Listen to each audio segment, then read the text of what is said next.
You just wrapped up your weekly Toolbox talk. You see your crew nodding, they grab their coffee, and they head out to the job. But here's the real question. Did any of it actually sink in? Look, if you're having that doubt, you're definitely not alone. We're about to dive into why hazard communication, one of the most basic parts of job site safety, is also one of OSHA's most cited violations. Let's get right into it. All right, we're starting here for a reason. This isn't some small, nitpicky issue we're talking about. This is a massive, ongoing problem that OSHA flags on job sites and in facilities all the time, year after year. Honestly, it's a huge red flag for the entire industry, and we just can't afford to keep ignoring it. 2. That's the number. For more than 15 years straight, hazard communication has been stuck in the top 2 most cited standards during OSHA inspections. It just sits there, stubbornly, right behind fall protection. It's the one violation that we just can't seem to shake. I mean, the sheer scale of this is staggering. Just look at that number.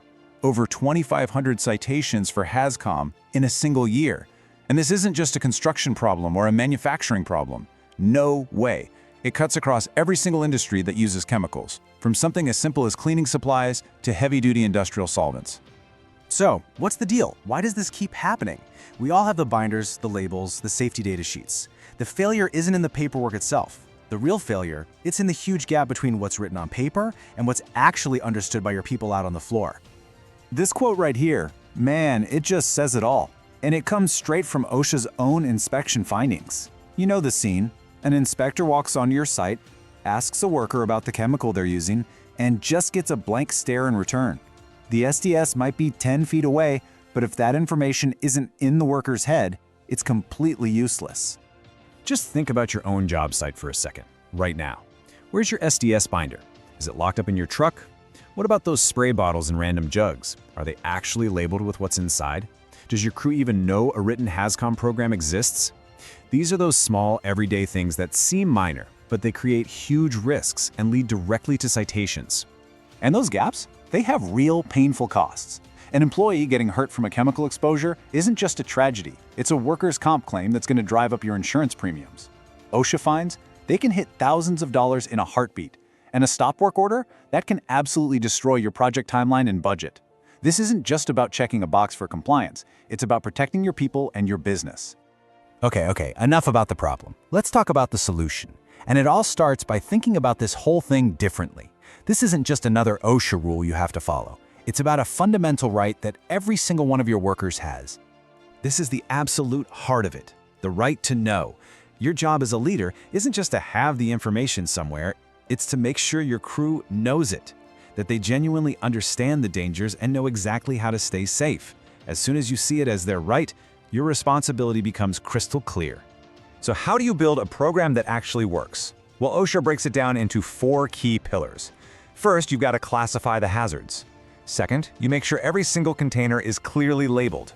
Third, you provide easy access to the safety data sheets. And fourth, and this is the pillar where most programs completely fall apart, is effective employee training. If you can get these 4 pillars solid, your program will work. All right, let's get practical now, because a perfect plan that isn't actually usable by your crew on the job is, well, it's worthless. This is all about making that critical information accessible in the real world when it actually matters. Just let that sink in for a second. An OSHA inspector can walk up to any one of your employees at any time and say, "Show me the SDS for the chemical you're using right now." If your employee can't get their hands on it quickly, right there in their work area, you've failed the test. Having it locked in an office or sitting in the glove box of your truck just doesn't cut it. So how do we fix this? We make it easy for them. You've got options. Physical binders at each workstation are fine, I guess, but technology offers way better solutions. Think about digital access on a company tablet or QR codes right on the chemical containers that link straight to the SDS. These things make ready access a reality. But the key is, you have to make sure your crew actually knows how to use these systems. Now this right here, this is the single most important shift you can make. The real reason most safety training fails is because it's a monologue.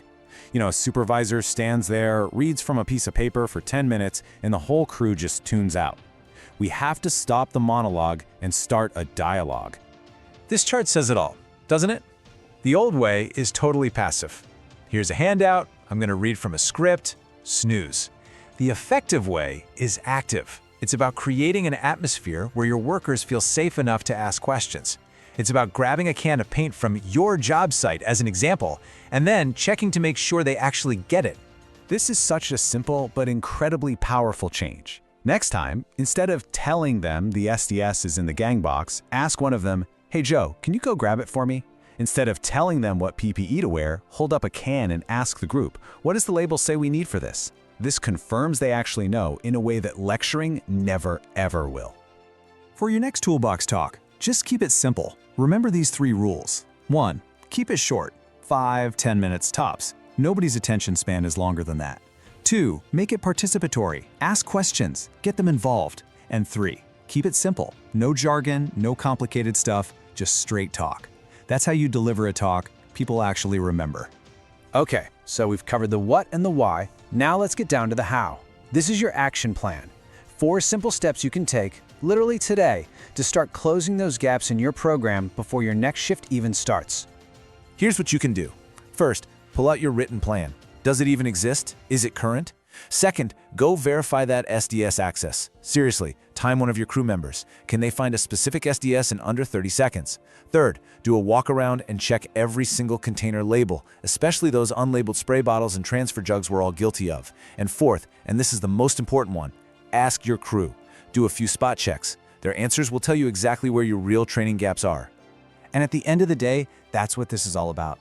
It's so easy to get lost in the paperwork and the regulations, but we can't forget the real purpose here, making sure every single person on your crew goes home safe to their family. So you have to ask yourself, is your program just a binder full of paper, or is it actually out there saving lives? Hey, if you found these tips useful and you want more practical, no-nonsense guides to building a stronger safety culture, make sure you subscribe to the HSEstudy YouTube channel. We're putting out guides just like this all the time to help you keep your crew safe. Thanks for watching.